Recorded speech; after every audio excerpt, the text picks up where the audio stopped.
Hello everybody, it's Kara from Wild Book Garden, and today I'm here with the second part of my June wrap-up. I will link part 1 down below, and I have a lot of books to talk about, but 2 of them I actually won't be talking about today because they are for a secret TBR project coming up. The next book I finished in June was a reread of Sherwood by Megan Spooner.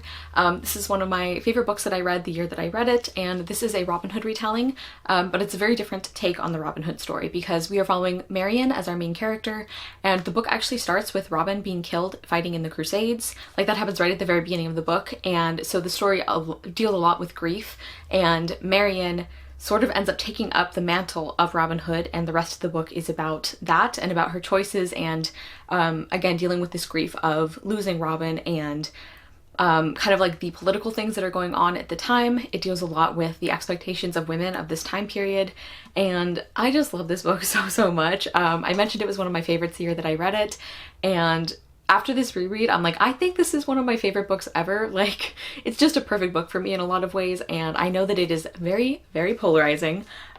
So the top reasons that I think people don't like this book, or some people don't, number one is the interpretation of the Robin Hood story. I think depending on how firm your ideas are about Robin Hood retellings and what you want to happen, that could really affect your feelings about this book. I've mentioned before that I think Robin Hood is kind of a sweet spot for me with retellings where I'm interested in aspects of the story, but I don't have really strong opinions about what I want to happen or what I'm okay with being changed. Like I have those opinions with some other retellings.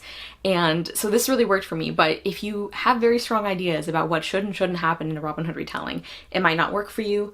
Also, I think another big thing is the romance doesn't work not for everybody. I actually think it was really, really well developed. I really enjoyed it, but that also seems to be a very polarizing aspect of the book. And then the other thing, and this is the thing that like actually really irritates me, is I remember when I first read this, a lot of the reviews talking about how some aspects of this book are anti-feminist. And that makes me really angry because this is a really, really feminist book, and like, I understand being disappointed with certain aspects. Like, I complain about books, obviously, all the time, but just because you don't like something that a female character does not make the book anti-feminist, and that really irritated me. Like, the female characters in this book are making their own choices, which are consistent with their wishes and with what we have seen of their character, and in a way that allows them to be their truest self. Like, I don't know how much more feminist than that you can get. So that always really bugs me when I would see that in reviews. So this book is not anti-feminist. You can dislike it, but it is not anti-feminist just because you don't like it. So anyway, so those are like the reasons that you might not like this. And now getting into the things that I actually do love about this book. I just really love Marian as a main character. My heart really hurt for her so much. And like, we see her trying to come to terms with this loss, and the way that grief is portrayed in this book is, I think, just really, really well done. The way that you can make progress, or you think you do, and then all of a sudden it hits you all over again, like the way that little things remind her of Robin. And I just really admire Marian's strength and courage and bravery in a lot of different ways, and her loyalty, but also how she can be stubborn in some ways, but she also is willing to change. And I don't feel like I'm doing a very good job of describing her, but I just really, really loved her as a main character. Again, I think the book handled grief in such a thoughtful way. Like I mentioned earlier, I think the romantic relationship was really well developed. Like, I found it very convincing. I found it very interesting. There are some really, really good scenes with them, and I do wish that it had more of that in the book, but I think that's a function of how much I liked it, not like the book itself was lacking. And something that I did not remember specifically from the first time I read this book is how fantastic the side characters are. Like, I love this cast of characters so much. I think they're so well realized. I really love how we get to see other people helping Marian in her like Robin Hood escapades, and the way that they make that choice themselves, and that Marian does not like stubbornly refuse to let people help her. Like, she initially doesn't want other people to get drawn into this, but when she realizes she needs help, she lets people choose to help her if that's what they want to do. There's some fantastic female friendships in this book. I think the themes of this novel are just really excellent, like the different ways that you can do good in the world. And again, this is a very, very feminist book, and I really appreciate how many times we get the the idea or the reminder that just because Marian does not feel comfortable in this very particular feminine mold does not mean that women who are comfortable there are less worthy or less intelligent or less strong. Like, I just really appreciate that. I also really love her friendship with Elena, who is one of her servants, and something I also really appreciate is seeing how even though Marian like relies on people's expectations and assumptions about her as a woman to do the things that she does, she also has to realize that she sometimes makes those assumptions too, or that she makes them about servants, for example. She does realize that she has done these same things, and I just really appreciate the way that was shown. I also just think Megan Spooner is a really talented writer. I think she sets the scene really well.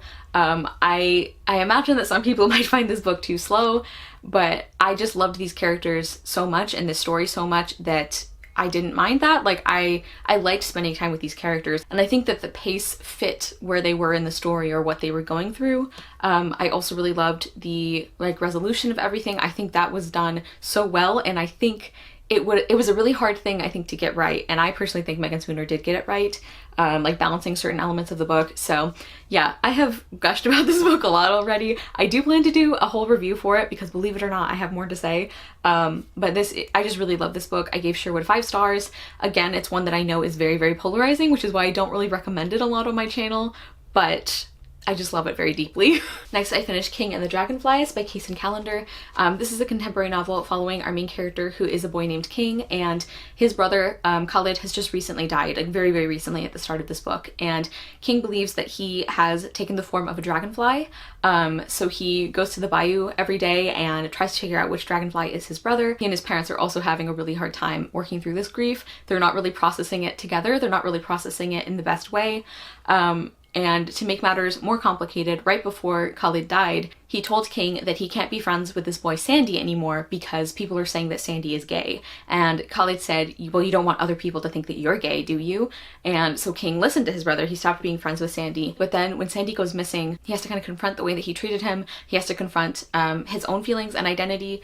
And this is just like such a fantastic book. Like, I had heard really amazing things about this book, and it was just as amazing as people said. Yeah, this was just such an incredible novel, and it's very, very short too. Like, this copy is under 300 pages. Like, actually, it's about 250 pages, and yet it feels like such a full and complete and rich story. All of the characters are fantastically developed. I really, really admire the way that this book shows that people don't believe all good things or all bad things. Like, somebody might be very kind in one area and then have some prejudices in another area, and I think that was handled really well. I just think the characters themselves were really well developed. I loved King, and my heart hurt for him so much, and I think the book does such a good job of, even though like, and he's a kid, he sometimes doesn't make the best decisions about things, about like when to tell adults or things like that, but you always understand why he does them, and you understand like how he's struggling. I think Sandy was a really well written character. I think the way that King's brother Khalid has such a strong presence in this book, I think that was really well done. I think the family dynamics were really complicated and really well done. I also love the writing of this book. It's like very, I don't even know how to describe it. There's like some beautiful lines, but it's also very down to earth, and it balances these characters with the setting and with the story, and there are some really beautiful moments, but there's also some really funny moments, and like, I just think Kacen Callender's writing style does everything well. I think the topics this book covers are just so well done, and this is a great example of how middle grade books can handle really heavy ideas or really serious ideas and still do them appropriately, but also still do them in a way that doesn't sugarcoat. Like, I'm so impressed with this book. I also think the way that Kacen Callender balanced the reality of what some kids go through with feelings of hope, and that people can be there for you. I just think that was beautifully done. Yeah, so obviously I gave King and the Dragonflies 5 stars. This is definitely one of my favorite books I've read this year. Next, I finished Finding Langston by Lisa Klein Ransom. This is a very, very short novel, and I actually heard about this from Amanda at the Curly Reader. She was talking about this companion series and how fantastic it is, and I also really loved this. So we are following our main character, who's a boy named Langston. And his mother has recently died, and he and his father have moved up north. This is set during the Great Migration, and Langston is having a really hard time, for one thing, after having lost his mother. And this is another case where the family is not really grieving together. Like, he and his father don't really talk about his mother. They don't really process this grief, and Langston is feeling very lonely, and he doesn't feel like he's fitting in at school, and there are some bullies there. And then one day on his way back from school, he ends up finding a library. and this is the first time he's ever belonged to a library, like, and he starts finding these poems by Langston Hughes, and he's like, this person has the same name as me, and that's kind of what draws him to them. And he starts reading more and more, and this book is, it does so many things so well, and one of the things it does well is it really is a love letter to the power of libraries. Like, it got me very emotional about like the existence of libraries and like as a concept what a library means. And at the same time it also deals with grief. I really love the writing in this book. Like, it's a short book, but it really does pack a punch, and every little like sentence and scene and line of dialogue and side character feels necessary and feels really well done. I loved the focus on books and on poetry. I really felt for Langston as a character. I thought the ending was brilliant. Like, the ending made me cry. It was so good. The only thing that I was a little disappointed in is Langston's father as a character, and I think I see what the author was going for, but I would have liked certain things to maybe happen earlier or happen a little differently, although I did love the ending with them.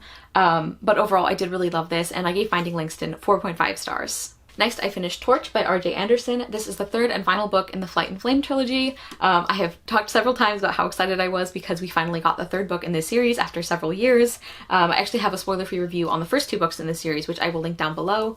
And this series follows a main character who is named Ivy, and she is a Pisky. And there are several different like fairy creatures in this world, and in the first book she decides to see if she can figure out what happened to her mother, because the only thing she knows is that her mother was killed by a Spriggan, which I also learned I've been saying that word wrong. And so that's all she really knows, that her mother was attacked or killed by a Spriggan. And she ends up teaming up with this fairy who she knows is Richard. I've mentioned before that's not his real name, you find that out later.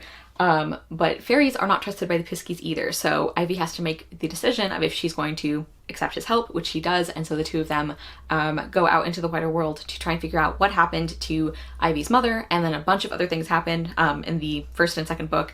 And so at this point in the series, I can't really say a lot about like what the setup is, but I did really enjoy this. I think it's a solid conclusion to the trilogy. I'm so happy that we have one after so many years. And yeah, I did really like this. I continue to really love Ivy as a character. I adore Richard so much. Like, I wish he had been in the book even more because he's just great. He quotes Shakespeare. He has like these really like romantic and hilarious lines, and he's just like such a great character. So I wish we had gotten even more of him, but he was great. I also really appreciate the themes that this series talks about, like prejudice and learning that the history that you have learned is not necessarily always true. And this book especially deals with the way that people will choose something that they know is dangerous if the alternative is having to change the way that they view the world, and how frustrating that is. I also was really happy with the way that the main kind of conflict or obstacle was resolved in this book. Like, certain aspects of that I think were really well done and really satisfying. There were a couple things I was a little frustrated with. Like, some aspects of the plot of this book, like this third book, were again just kind of frustrating because like Ivy is trying so hard. She's doing everything in her power to get people to listen to her, and they're just not. And the way that people treat her, the way that people ignore her, just like the frustration of seeing Ivy know what's going on and tell other people and no one believing her. Yeah, that frustration is pretty intense, but I do think that makes sense for like the story that is being told, but it still was not super fun to read sometimes.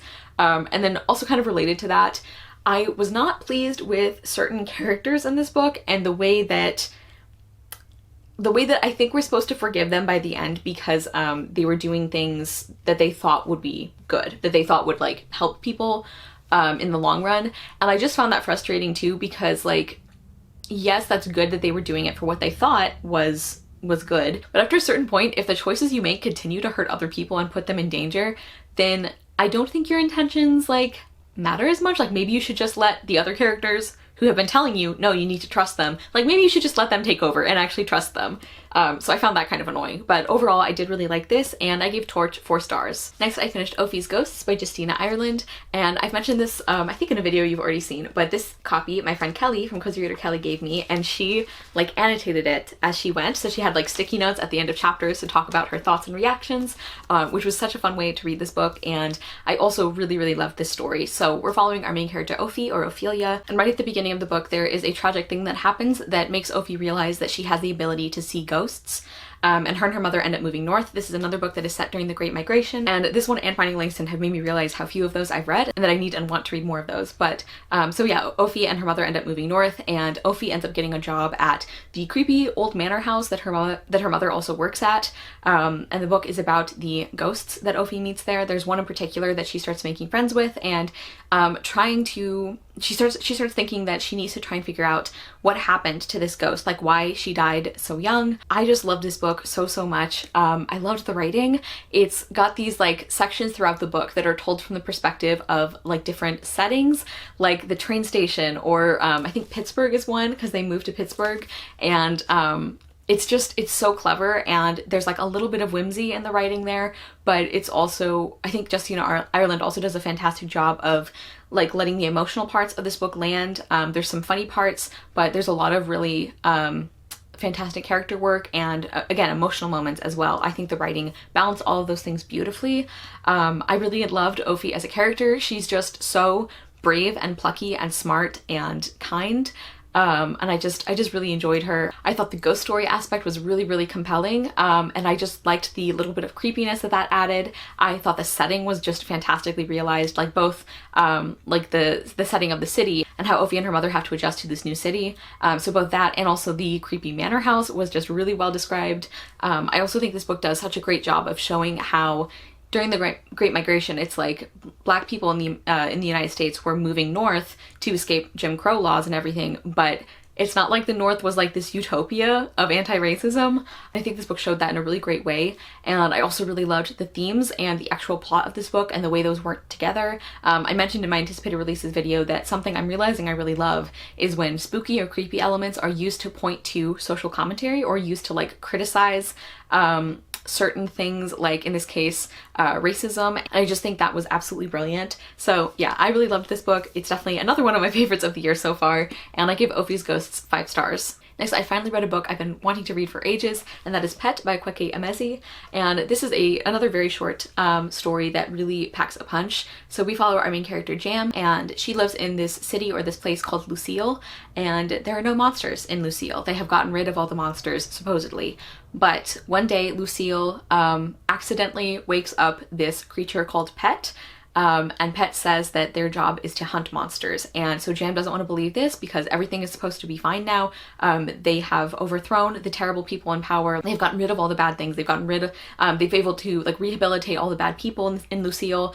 Like, it should be perfect now. There should be no monsters anymore. And then to make matters worse, Pet tells Jam that the only clue that they have is that the monster is connected to Jam's best friend Redemption in Redemption's house. So the rest of the story is about Jam trying to figure out if she should believe Pet, because she doesn't want to believe Pet, and also what they can do. She wants to try and protect her best friend Redemption, but she also doesn't want to tell him what Pet said. And this story is about how hard it is for people to accept that things are not perfect. It's about how people will sometimes not want to believe the truth if the truth is messy or upsetting. And this is just such a fantastic story. So again, this is another one where like I had heard it was amazing, so this is not a surprise. But yeah, this is just brilliantly done. I think the themes and the ideas and the concept of this story are just beautifully executed. Again, this is very short, but it feels like a complete story. I think the characters were really well written. I especially really liked Pet's character and how complicated they were. And I really loved the close relationship between Jam and her parents. I thought Jam and her friendship with Redemption was really well done. Like, I just think the character dynamics were done really well in this story too. And I think the writing is fantastic. Like, this is I guess the wrap up of me not knowing how to describe writing styles I love, because it's beautiful and very specific, and some of the descriptions for things or people or emotions or anything in this story, they will be things where I wouldn't have come up with that description, but I know exactly what Emezi means by that. So yeah, I really love the writing as well. I just think this was a really brilliantly done story, and I gave Pet 5 stars. Next, I finished Perfect on Paper by Sophie Gonzalez, and this follows our main character named Darcy, and she has, like, for a while now, she has been kind of the like relationship advice person at her school, except it's anonymous. Nobody knows she does this. People just like leave the notes in a locker and she will answer them, and she has done a lot of like reading and research and studying on things like relationships and like attachment styles and things like that. I believe the author is also a psychologist. Yes. So I think that that aspect is probably a little more accurate than sometimes happens in these stories.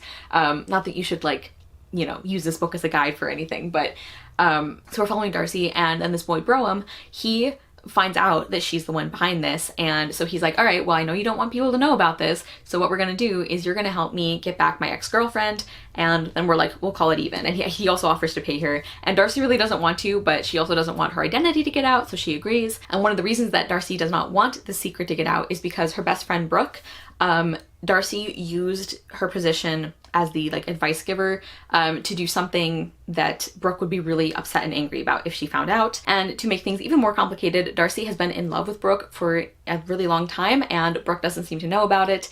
And so yeah, like the story goes from there. So you may remember this book from my anticipated releases video where I mentioned that the author kind of wrote this as like a subtweet almost, this book. Jokingly, she said that, but I think she kind of means it, because this is a book where our main character is bisexual and there is a male-female romance. And as the author has said, that is still bisexual representation.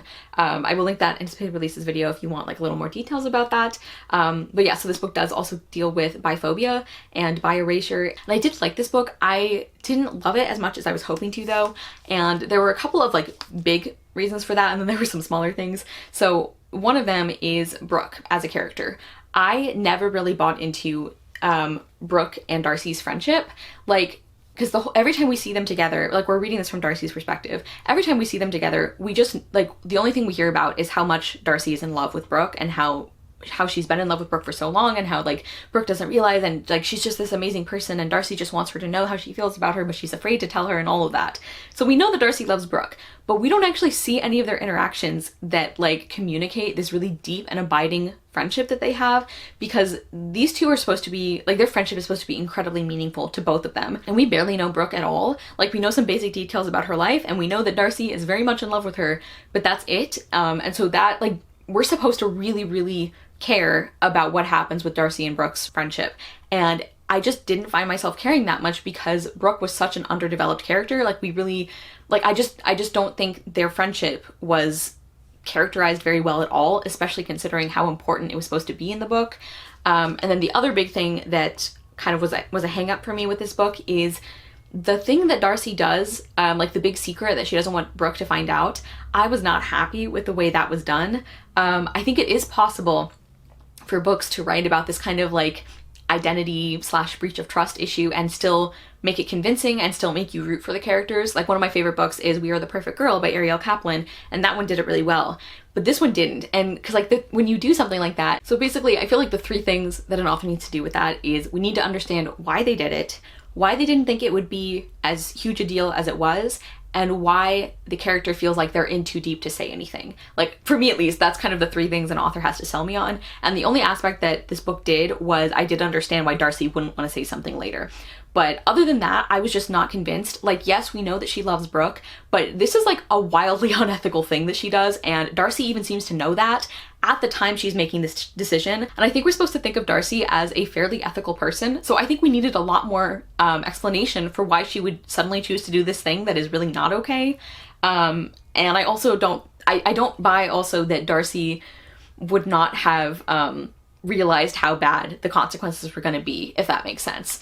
So yeah, I personally found that aspect very convincing, and that secret is a huge element of this book, and I just didn't like the way it was done. And it also made it hard for me to like Darcy in some places, because again, she like took advantage of people's trust in her in a way that was hard to stomach when it wasn't explained very well. There were some parts where I did like Darcy, but just I didn't like how that secret part was handled. And then also, as far as the romance between her and Brougham, I really hated the amount of miscommunication at the end there. Like, I don't like that trope anyway, but this was like exceptionally bad, I think. Like, it went on for so long, and it was also very frustrating because like Darcy even, like, because we're in her head, and so we're seeing what she's seeing, and she even, like, when she's talking to him, she thinks about like, oh, it's almost like he's wanting to say he likes me, or like whatever, and yet the miscommunication still happens. Like, I understand that in real life people do miscommunicate, but when you're telling us that the character thinks they like them, like thinks that their feelings are reciprocated, and then they act as if they don't believe that, that's annoying. But anyway, I did like this book overall. I gave it 3.75 stars because, again, there were quite a few things I liked about it. I actually did end up enjoying the romance a lot, except for that miscommunication thing. I ended up really liking Broham's character. I was not a fan of his at the beginning, but he, like, the way we see him develop and the way we see Darcy realize how she's misjudged him, I think that was done really well, and I ended up really, really liking him as a character. I also think the way this book handled biphobia was just, it was really lovely to see that, and there's one scene in particular near the end that is just so lovely and heartwarming to read, and it was just such a fantastic scene.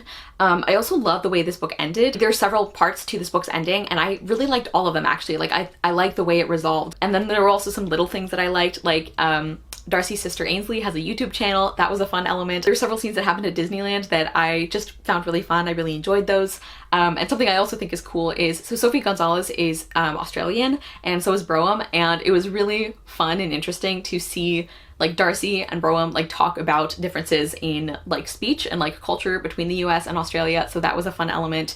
And I also think that Sophie Gonzalez did a really great job of writing all the other like American characters in dialogue, because even though like I know that our like TV and media is everywhere, but sometimes you still read a book by like an author who is from a different English speaking country, and they do a really terrible job with like the American like characters or like speech patterns, and that can be just very grating to read for a whole book, but this one did it really well. So yes, I did enjoy this, I just didn't love it, and I gave Perfect on Paper 3.75 stars. Next I finished Thorne by Intisar Kanani. This is the first book in, I think is it a companion series, I think, or maybe it's like a companion world, and I actually read the like self-published or like indie published version of this book like several years ago at this point, and it was a very different story, I think, because I remember that book being like really short, like between 200 and 300 pages, and this one is like almost 500.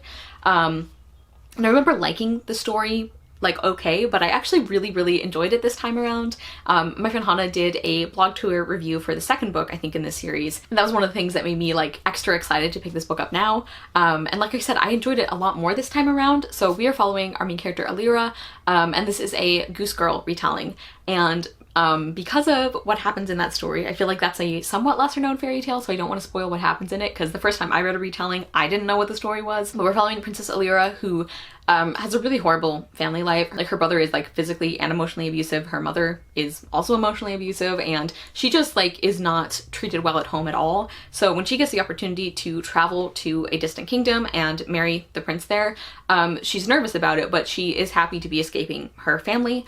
And then along the way, things go wrong, where when she ends up at the kingdom, people don't know that she's the princess. She ends up becoming a goose girl there, and there are some political things happening as well, like kind of intertwined with the magic aspects of this world. So basically Alira feels like she has to warn the prince about this magical threat, this like antagonist in the book, but she doesn't know how she's going to get close enough to do that, because obviously like she's a goose girl now. And so the story is about Alira kind of figuring out what she's going to do, like, because she still feels this responsibility, even though she would like, she realizes that she would be happy just being a goose girl the rest of her life. She doesn't really like the whole political thing. And so throughout the rest of the book, we follow Alira's character journey as she tries to decide what she's going to do about this, like this feeling of responsibility she has. And yeah, I really liked this. I thought Alira's character growth was done really well. That felt very true to life, is like, yeah, people don't want to be like, of course we're always hoping that somebody else will fix the problems, you know what I mean? So I actually think that was really well done. I really loved some of the supporting characters. Like, I was surprised at how much I enjoyed Kestrin by the end of this book, because I was not a fan of his at first. And I really love the found family relationship that Alira develops with the like other people who work in the stables and everything. I really, really liked their relationships and their dynamics, and just like getting to see Alira have this found family when her birth family is just like horrible. Like, that was just, it was really nice to see her find people who actually appreciated her and treated her well.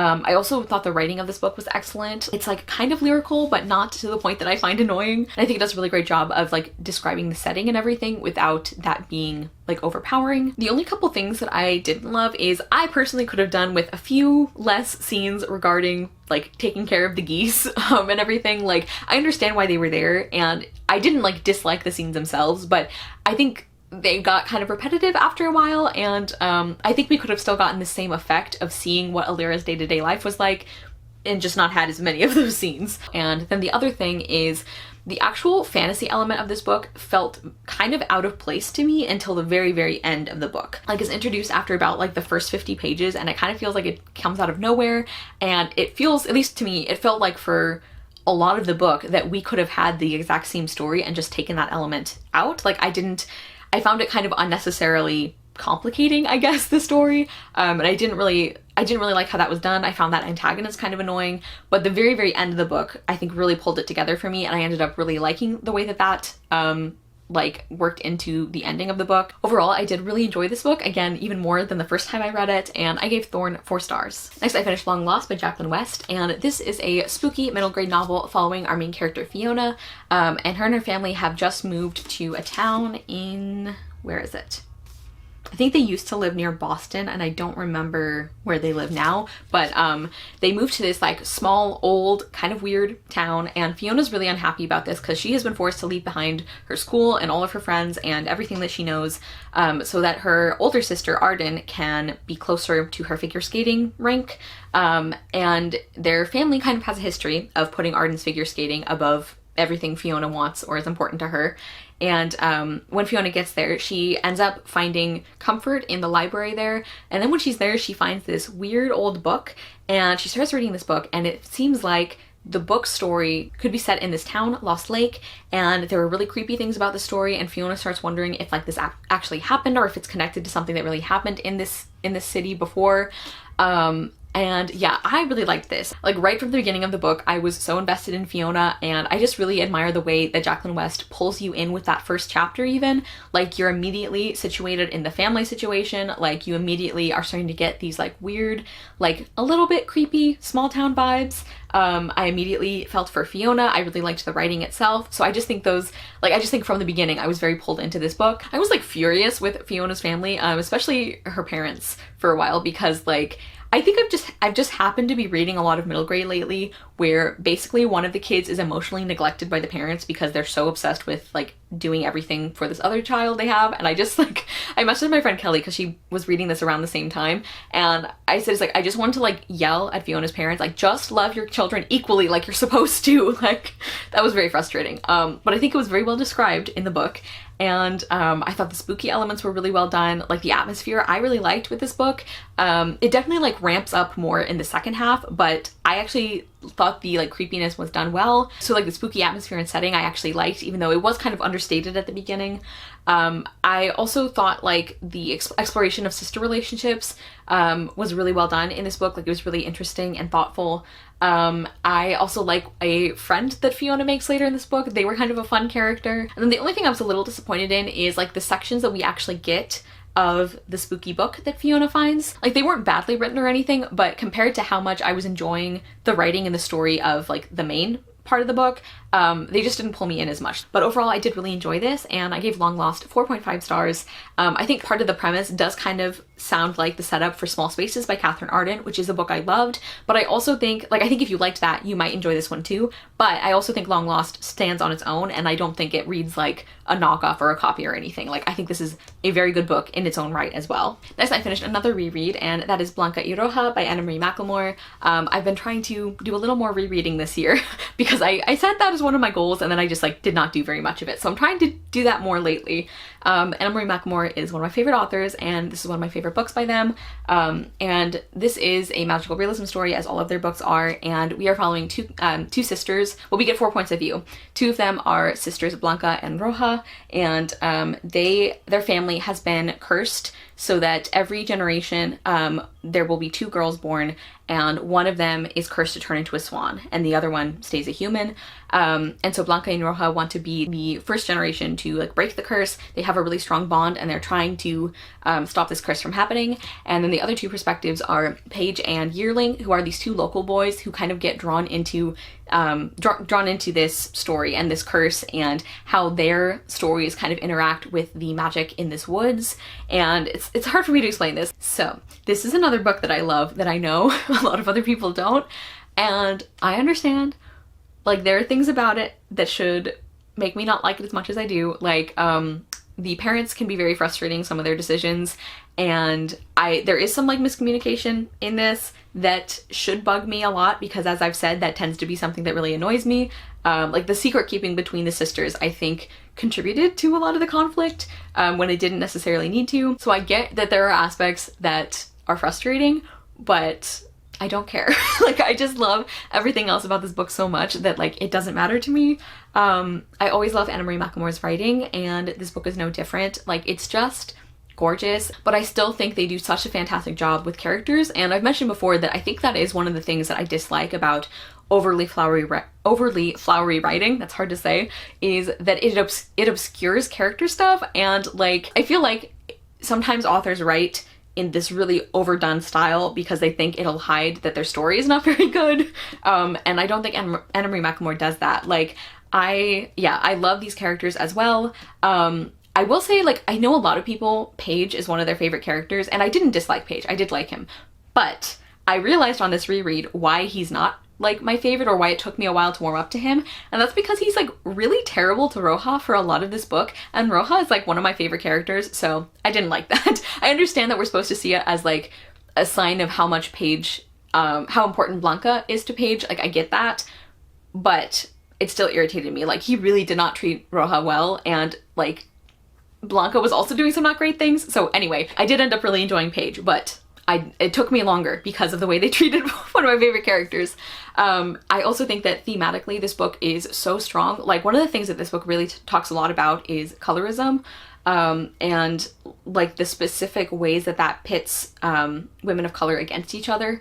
And I just thought that was so beautifully explored. I really, really love the way that this book blends fairy tales and like changes them and like kind of turns them on their head. Like, this is sort of a retelling of Snow White and Rose Red, but also with some Swan Lake elements, which I just loved that combination. Oh, and one specific scene that really stands out in this book that just I think is so well done is one of the main characters gets really debilitating pain from their period every month, and the way that that is treated in this story and the way that it is destigmatized is just like so wonderful to see. Like, it's not like a huge plot point or anything, but it does matter, and the way that other characters treat that as something that matters and is like horrible to go through, but they also don't make like a huge deal out of it, like it's this big thing that they need to address. I just really appreciated reading that. I thought that was really cool to include in here, and that's also one of the things that really like sold me on one of the love interests, is like the way they respond to that. I also think the setting is beautifully done. Like, there's an apple orchard, and I love the scenes that happen in that apple orchard. It's just like so well written,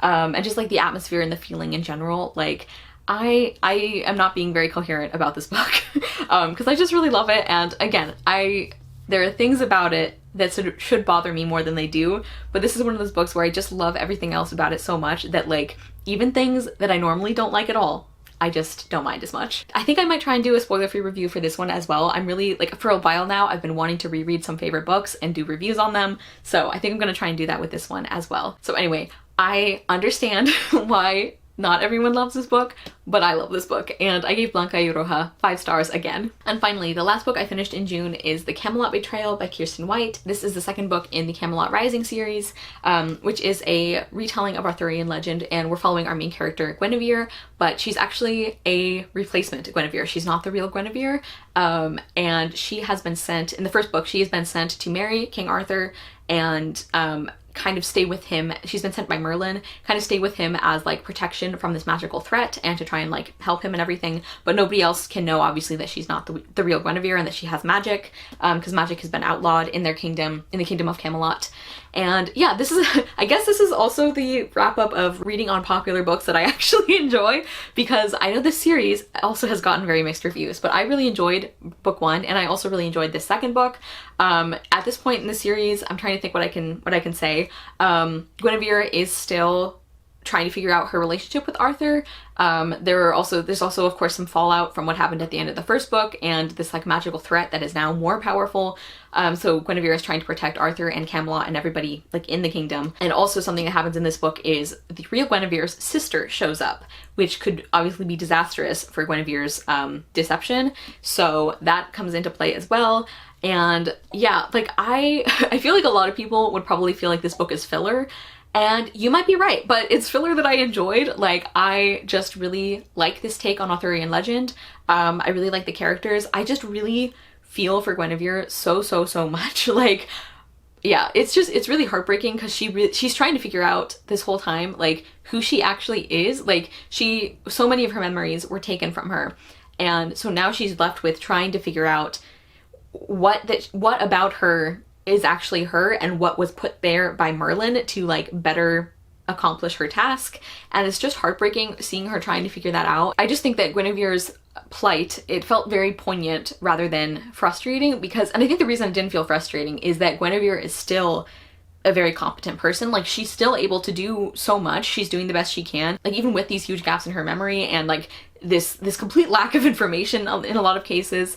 I also liked a lot of the supporting characters. I really love the female friendships in this series, like, especially Guinevere with her handmaiden Brangian, and also Dindrain.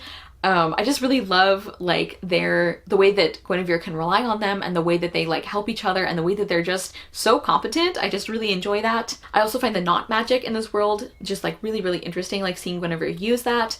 I really like the take that Kiersten White has done on Arthurian legend.